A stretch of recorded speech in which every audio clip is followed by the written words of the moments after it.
हम हमें जाना चाहिए, ईज़ा की 3 कॉल्स आ चुकी हैं। वो घबराई। मुरसली ने दिलचस्पी से उसके चेहरे पर आते-जाते रंगों को देखा। इतनी क्या जल्दी है? निकाह ज़बरदस्ती का सही, मगर तोहफ़ा तो फिर भी तुम्हारा बनता है। मुरसलीन ने कहते चुभते उसके गाल पर नाक रगड़ी थी। नताशा उसकी गुर्बत में पिघल रही थी। दिल पस्सियां तोड़ते बाहर आने को था। उसे धक्का देती दूर हटी। मैं बाहर वेट कर रही हूँ तुम्हारा। वो बैग उठाए बाहर भागी। पीछे कमरे में मुरसलीन का जानदार कहका गूंजा था। वो दोनों जैसे ही विला पहुंचे तो अंदर से आते शोर खल ने उसका इस्तकबाल किया। नताशा उससे रस्से चुराते अंदर को भागती। मुरसलीन ने उसकी कलाई दबोचे अपनी जानिब खींचा। ये ये क्या कर रहे हो तुम? कोई देख लेगा। मुरसलीन! नताशा ने इधर-उधर नसें दौड़ाईं। मुरसलीन के होंठों पर तबस्सुम फैला। निकाह तुमने अपनी मर्ज़ी से किया, अब मुझे झेलना भी तुम्हारे ज़िम्मे है। जहाँ जब मेरा दिल करेगा, मैं करीब आऊँगा। तुमने सँभलना और मुझे सँभालना कैसे है, तुम्हारा हेडेक है। मतलब तुम मुझसे बदला ले रहे हो ज़बरदस्ती निकाह करने पर? नताशा ने आगे पटपटाई। यही समझ लो। मुरसलीन ने झुकते उसके गाल पर लब रखे और पीछे हट गया। उससे आंख विंकी मगर नताशा तो उसकी हरकत पर हक्का-बक्का खड़ी थी। वो अंदर की तरफ बढ़ते ताहा बाहर पहुंच गया। मालूम है कल ही नया-नया आप दोनों का निकाह हुआ है। मतलब ये तो नहीं कि आप ऐसे न्यूली मैरिड कपल की तरह हमें इंतज़ार की घड़ियों में सुइयों की तरह लटका दें। तो बाज़ आ जा फ़ज़ूल की बकवास से। मुरसलीन ने उसकी गर्दन दबोचे कहा तो वो नताशा की तरफ मुड़ा। कैसी भाभी हो तुम? अपने देवर को मार खाते देख रही हो? मेरा कोई देवर नहीं है। वो नरूठेपन से कहती अंदर की तरफ बढ़ी। शौहर क्या मिला इस लड़की के, तो मिजाज ही बदल गए। खुदाया, ताहा ने हाँक लगाते कहा तो वो शटअप बोलकर चली गई। मैंने तो पहली बार इस खूंखार शेरनी को शर्माते देखा है भाई। ताहा के बाद उसका भी कहका गूंजा। वो मुतमईन से अंदर की तरफ बढ़ा। हर तरफ खुशियां ही खुशियां थीं। शादी की शॉपिंग करने के लिए कुछ देर बाद वो सब मॉल के एंट्रेंस में मौजूद थे। मुरसलीन कुछ कहता नताशा फौरन बोली, मैं लड़कियों को साथ ले जाती हूँ, तुम सब अपनी अपनी शॉपिंग कर लो। नताशा के पैसे पर और किसी के ना सही लड़कों के मुंह बने थे। नहीं, मुरसलीन भी बोला। वो जानता था नताशा उससे दूर भाग रही है। बड़ी मामा ने कहा है कि दूल्हा दुल्हन अपनी शॉपिंग खुद करेंगे, ना कि किसी और की पसंद से। आंस उसकी नजरों में नसें डाले पावर करवाने वाले अंदाज से कहा गया। इसलिए ताहा तुम अफ़ाफ को ले जाओ और उसे उसकी पसंद से शॉपिंग करवा दो। ओके भाई। दावेदारी से कहते उससे अफाफ की तरफ देखा जो मुंह बसोरे खड़ी थी। उमायमा मुनीब कब तक आ रहा है? ताहा ने सवाल किया। भाई थोड़ी देर तक। ओके, फिर अनहरा बच्चे आप इज़ा और उमैमा के साथ जाओ। मुनीब आ जाएगा तो तुम उसके साथ शॉपिंग कर लेना। जहां मुरसलीन ने अनहरा कहा वहीं पीछे से याया के साथ आते अहमद के कान खड़े हुए थे। उसे नजर दौड़ाई जहां वो ईसा के साथ खड़ी बातों में मगन थी। ये यहाँ क्या कर रही है? क्यों, तुम्हें नहीं मालूम? याया ने मोबाइल में देखते कहा। क्या नहीं मालूम? उसे तशवीश हुई। ये ईज़ा की न्यू बॉडीगार्ड है, कुछ 4 दिन से। और अहमद की शक्ल देखने वाली हुई थी। शाया ने उसे देखा और उसकी हंसी छूटी। कमीने, तू क्यों दांत निकाल रहा है? खुशी हो रही है, बहुत खुशी हो रही है। मुझे आज तक लगता था कि मलिक विला में जो भी होता है उसकी खबर सबसे आखिर में मुझे होती है। आज ये जानकर खुशी की इंतहा हुई है कि एक बंदा और भी है मलिक विला में मुझ जैसा। याया उसे थप रसीद करता कहका लगा गया। उसके लिए वाकई खुशी का समा था। अहमद उसे मारने को भागा। याया मुरसलीन में बचा। सबने उन्हें देखा। तुम दोनों कौन सी रेस में भाग रहे हो? वो तब कर बोला। भाई, अहमद कह रहा था उसे भी एक अदद लड़की चाहिए शॉपिंग करने के लिए। जहाँ याया ने गला फाड़ के कहा वहीं अनहरा ने उसकी तरफ देखते आंख दबाई थी। मैंने ऐसा कुछ नहीं कहा, ये झूठ बोल रहा है। अपनी होने वाली दुल्हन आई नहीं अभी तक, मेरे लिए ढूंढेगा। अहमद ने दांत कचकचाए। नैना कहाँ है? याया आ रही है वो भाई। वो सब जवाब सुने खामोश हो गए। ओके, तकरीबन 2 घंटे बाद सब इसी जगह पर पहुंच जाना। सब ओके बोलकर इधर उधर निकल गए। मैं सब समझ रही हूँ, तुम ये सब क्यों कर रहे हो? सबके जाते ही वो अकेले हुए नताशा तब कर बोली। क्या कर रहा हूं मैं और क्यों? मुरसलीन ने उससे गलाए दबोचे अपनी जानिब खींचकर पूछा। मेरा हाथ पकड़े और दूर रहे बगैर भी बात हो सकती है। मगर मैं तो तुम्हारे करीब रहना चाहता हूँ। उससे बाल कान के पीछे और उससे कहा। नताशा बस उसे देख के रह गई। मुझे शॉपिंग करनी है मुरसलीन प्लीज़।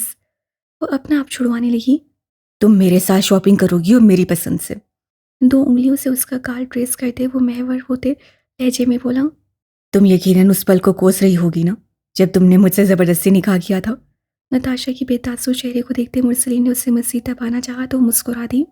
मैं तो हर गुजरते पल के साथ अल्लाह का शुक्र अदा कर रही हूँ कि मैंने तुम्हें अपना महरम बना लिया, चाहे ज़बरदस्ती ही सही। वो मज़ीद मुस्कुराई तो उसकी मुस्कुराहट सिमटी। तुम्हारा मुझे यूँ तंग करना मुझे बिल्कुल भी इरिटेट नहीं करता आइसफियर, बल्कि खुशी होती है ये देख के कि तुम खुश हो, चाहे फिर मुझे तंग करके ही सही। वो वालहाना अंदाज से मुस्कुराई। मुरसलीन ने अपना प्लान फेल होता देख उसका हाथ नरमी से थाम कर लबों से लगा लिया। मैंने ये नहीं कहा कि तुम ऐसी लोफराना हरकतों पर उतर आओ। उसके सीने पर हाथ रख के खड़ी नताशा गुस्सा हुई। मुरसलीन का मदम कहकर उभरा। तुम्हें तंग करने के लिए तुम्हारा शौहर किसी भी किस्म की लोफराना हरकत कर सकता। उससे दिल चलाने वाली मुस्कुराहट में कहा। और कब तक तुम मुझे ज़बरदस्ती की निगाह पर ऐसे सजा दोगे? नताशा उसकी हरकत पर करंट खाए पीछे हटी। वो तो अच्छा था, वो दोपहर का वक्त था, इसलिए मॉल में ज़्यादा भीड़ नहीं थी। जब तक मेरा दिल करेगा, और हाँ, सजा की नवैयत में इजाफा भी हो सकता था। अलबत्ता कमी की कोई गुंजाइश नहीं है।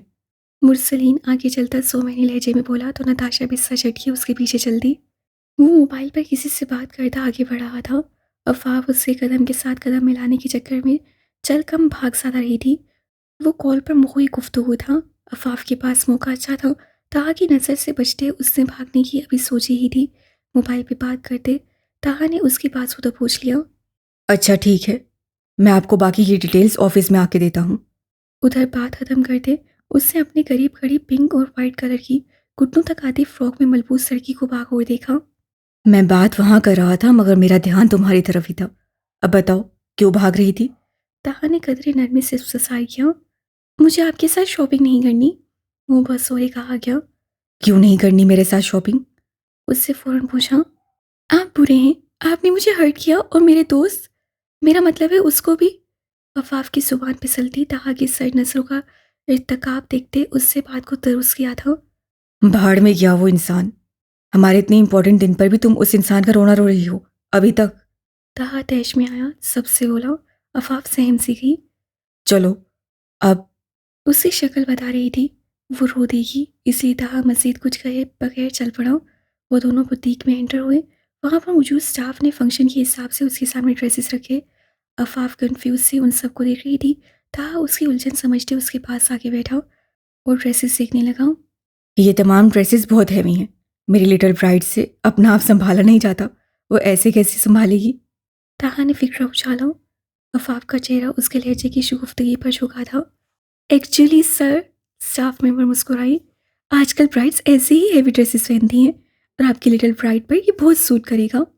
माशाल्लाह से वो हैं ही बहुत खूबसूरत।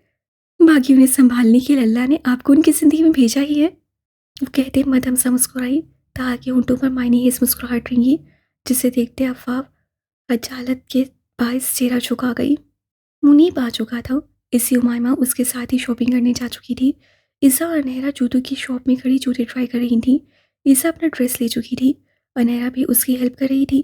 तभी अनहरा का मोबाइल बजा। वो नंबर देखते शॉप की पिछली साइड पर आई। वहीं दूसरी तरफ उसके निकलते ही black half sleeve T shirts के साथ ब्लैक जीन्स से मलबूस चेहरे पर मास्क लगाए एक खूबरू शख्स शॉप में एंटर हुआ और वहाँ तमाम लोग उसे सताइशी नजरों से देख रहे थे।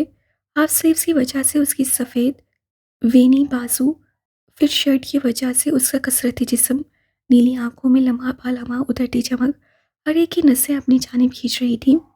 मगर वो मगरूर इंसान अपनी मखसूस स्टॉल चलता बगैर किसी की जान लुटाती नजरों की परवाह किए आगे बढ़ रहा था। एनी देखो ये कैसी है। ईसा ने अपने सफ़ेद पाँव से नसें उठाकर उससे मुखातिब किया जो वहाँ थी ही नहीं। ये कहाँ गई? वो बड़बड़ाई। तभी स्टाफ मेंबर का एक लड़का हाथ में हील पकड़े उसकी तरफ आया। मैम, ये रही हील जो आपने कही थी। ईसा अभी कोई जवाब देती स्टाफ मेंबर ने झुकते उसके पाँव से खुद ही जूता निकाला और उस सामने रखी हील उसे पहनानी चाहिए। वो मंजर दूर खड़े सिकंदर ने जबड़े पीछे सबसे देखकर बर्दाश्त किया। ईसा जो उसे मना कर रही थी, सिकंदर ने एक ही जस्ट में उस तक पहुंचते एक जोरदार किक उसकी पुश पे मारी कि वो जमीन पर गिर पड़ा। ये क्या बदतमीजी है? जहाँ वो लड़का गुस्से से बोला, वहीं ईसा भी नाक पाँव में चढ़ाए उस शख्स को देखने लगी। मगर उसे पहचानते ही उसके तासुरात पल में नॉर्मल हो गए। उससे कुछ कहने की बजाय फेस से शर्ट उठाई, वहाँ मौजूद गन देखते वो लड़का 9 तो 11 हो गया। ईसा अभी भी वैसे ही हालत में बैठी उसे तक रही थी। तभी सिकंदर घुटनों के बल जमीन पर बैठा, हील उठाई, उसके सफ़ेद धुतिया पाँव को अपने मजबूत हाथों की गिरफ्त में कैद किया और उस सुर्ख रंग की हील को इंतहाई नरमी से ईसा के पाँव की जीनत बना दिया। अगर कोई देखता तो अपना सर पीट लेता, सदमे से कोमा में चला जाता। तुर्किया का गैंगस्टर जिसके रूबरू आने से ही लोगों की जान जाती थी, वो घुटनों के बल बैठा एक लड़की को हील पहना रहा था। ईसा हैरत में थी कि वो उसके लिए इतनी अहम थी कि वो उससे कदमों में झुका उसे जूते पहना रहा था। मेरे अलावा कोई और तुम्हें हाथ लगाता तो मेरा दिल करता मैं उसे गोली मार दूं। बस तुम्हारी वजह से ऐसा नहीं किया, मगर मैं माफ़ी सिर्फ एक बार ही देता हूँ, क्योंकि अगली बार के लिए मैं ना उस वजह को जिंदा रहने देता हूँ, ना ही अपने स्टाइल पर काबू रखता हूँ। इसलिए तुम भी अलर्ट रहा करो। उसकी मासूम से लबरेज शफाफ नीली आंखों को अपनी सर्द सफाकियत से भरपूर नीली आंखें गाड़े वो ईसा को सटपटाने पर मजबूर कर गया। शुक्रिया, उसे सरस्वाद में हिलाते कहा।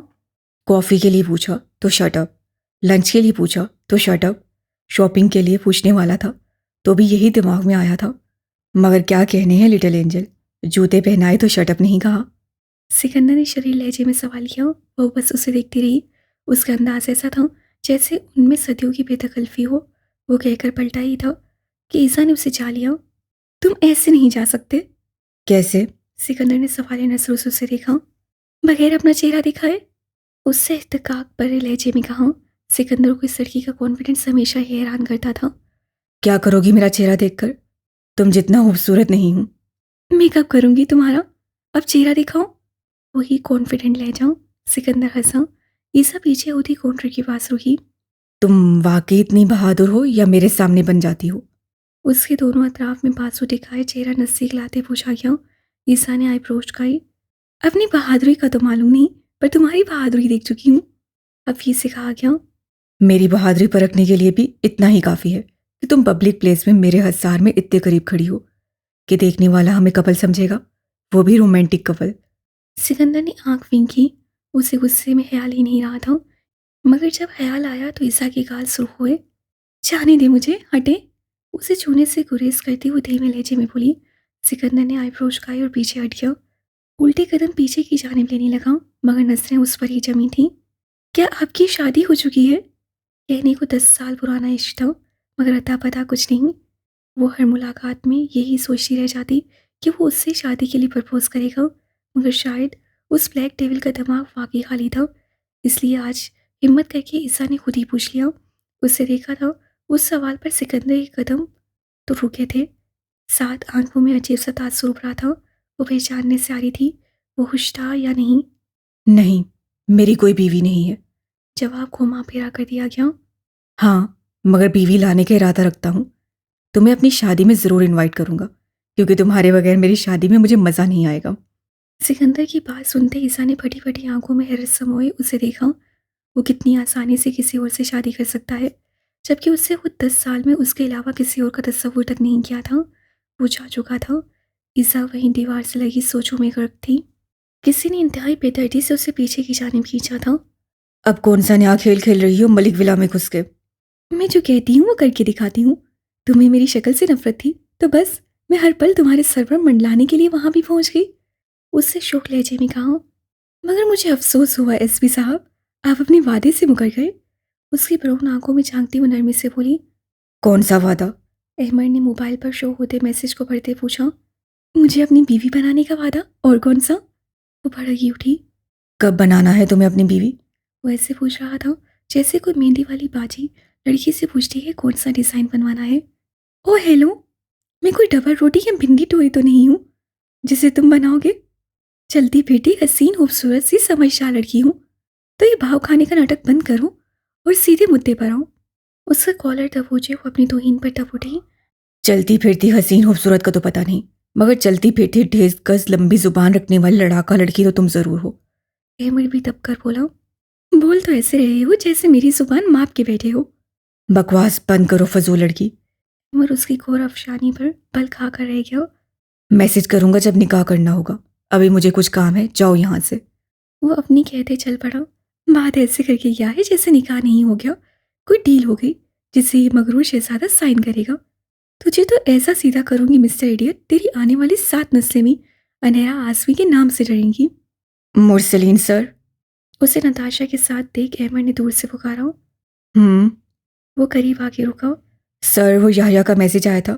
उसकी होने वाली बीवी खुद नहीं आ सकती थी, तो वो उससे लेने गया है। किसके साथ गया है? अरसल आया था। अहमद की अरसल से अच्छी जान पहचान थी, इसलिए वो उसे जानता था। ओके ठीक है, वो आ जाए तो मुझे इन्फॉर्म कर देना। बाकी एक दफ़ा लड़कियों को देखो। अहमद रोके कहता वहां से वॉकआउट कर गया। अरसल और वो दोनों गाड़ी से उतरते उस रेस्टोरेंट में दाखिल हुए जहां पर नैना ने उन्हें आने का कहा था। इतनी इमरजेंसी में पता नहीं इस लड़की ने मुझे किससे मिलवाना था। या अरसल के हमरा चलता बोला। होगा कोई फैमिली मेंबर।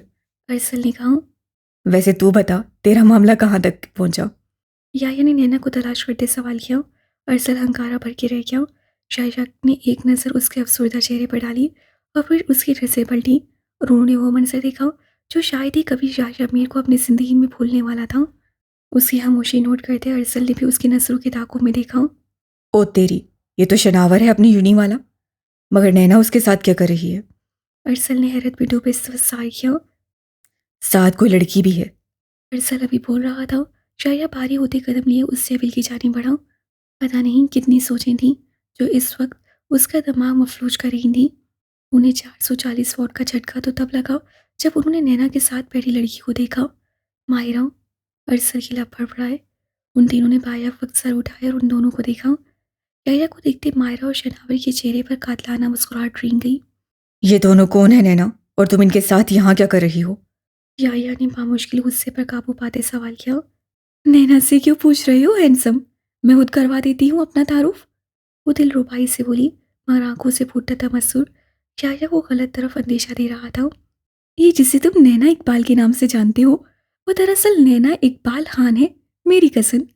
मेरा वो हथियार जिसके जरिए आज तुम्हें मैंने मायरा खान ने वो शिकस्त दी है जिसे तुम सारी जिंदगी नहीं भुला पाओगे। याया का चेहरा तारीख पड़ गया। वो हाली नसों से पीछे खड़ी नैना को देख रहा था जिससे उसके साथ इतना बड़ा खेल खेला था।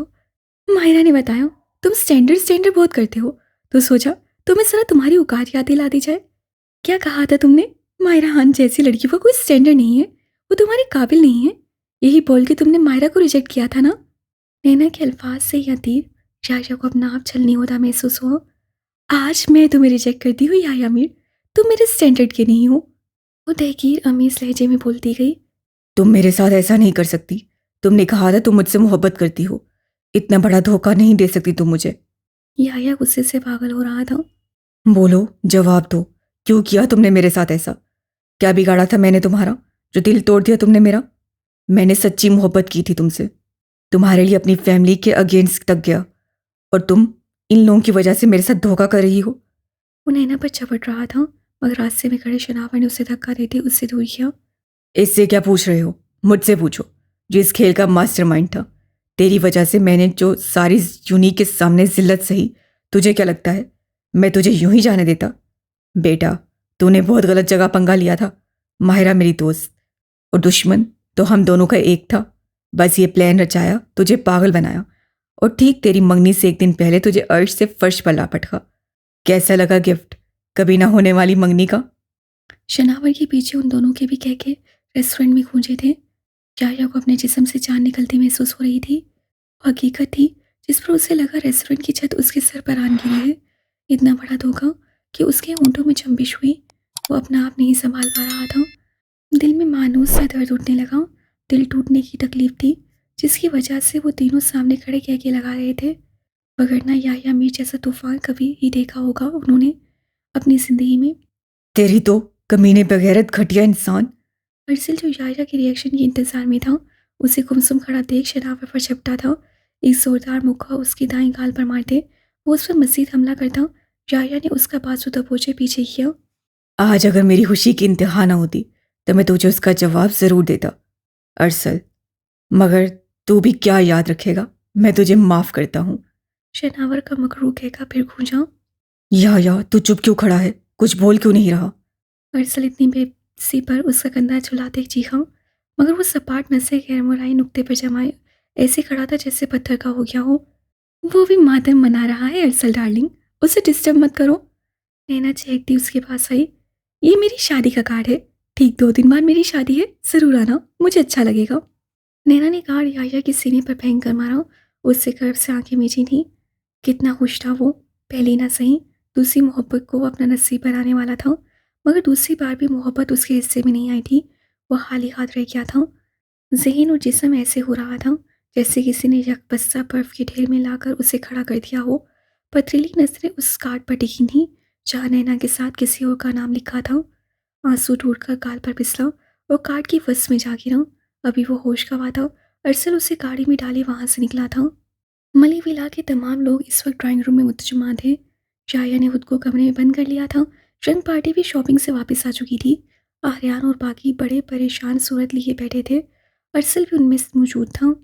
अरसल ने सारी रवादात उन्हें सुना डाली थी। मैं उस लड़की का कत्ल कर दूंगी। उसकी हिम्मत भी कैसे हुई मेरे भाई को धोखा देने की। ईसा अपने आपे से बाहर होती चीखी। मुझे अभी इसी वक्त उस लड़की का एड्रेस से अरसल भाई। मैंने उसके 7 पुश्तों को नानी याद ना दिलाई तो मेरा नाम भी ईसा आर्यान मलिक नहीं। वो गुस्से की ज्यादा से चीखी। उसकी नजर नैना की इनविटेशन कार्ड पर पड़ी। वो उसे उठाकर बाहर को बढ़ती। मुरसलीन और ताहा ने फौरन से उसे काबू किया। मुझे छोड़ दे भाई, मैं उस लड़की का सर फाड़ के आऊंगी। ऐसे कैसे कर सकती है वो याया के साथ। मुरसलीन की गिरफ्त से बाजू छुड़वाती वो बेकाबू हो रही थी। आर्यान ने उठते उसे अपने हसार में लिया था। काम डाउन प्रिंसेस, इतना गुस्सा नहीं करते। नो डैड, याया हर्ट हुआ है, उसका कोई कसूर नहीं था। उसके साथ गलत हुआ, मैं चुप नहीं बैठूंगी। वो सीधे अंदाज से बोली तो आर्यान ने एहतियातन कंधे से लगी अपनी प्रिंसेस पर अपनी गिरफ्त मजबूत की थी। हम उससे बदला जरूर लेंगे गुड़िया, या खुद उससे निपटेगा। अरसल ने उसे मुतमिन करने को कहा। आर्या ने नताशा को इशारा दिया जो उसे जैसे तैसे कमरे में खींच कर ले गई। कल इंगेजमेंट है, लोगों को क्या जवाब देंगे। लोगों की फिक्र किसे है वकास, मुझे या की फिक्र हो रही है। हमसा शिकस्त होड़ लहजे में बोला। तभी सारा रोते हयाम और तूबा के साथ वहां आई थी। वो दरवाज़ा नहीं खोल रहा मम्मा, मुझे उसकी बहुत फिक्र हो रही है। वो बहुत जज्बाती है, उसको कोई नुकसान न पहुंचा ले। ज़ारा बदहवासी के आलम में कह रही थी। सुमैरा बेगम ने आर्यान की तरफ मदद तलब नजरों से देखा। जाओ ताहा, डुप्लीकेट की लेकर आओ। आर्यान के कहने पर वो बाहर की तरफ लपका ही था कि आफाफ चीखती नीचे आई। मामा, डैड, हमसा अंकल। वो सहमी सी भागी आ रही थी। क्या हुआ आफाफ? मलाइका उसकी तरफ बढ़ी। मामा, वो याया भाई के कमरे से धुआं निकल रहा है, वो दरवाज़ा भी नहीं खोल रहे।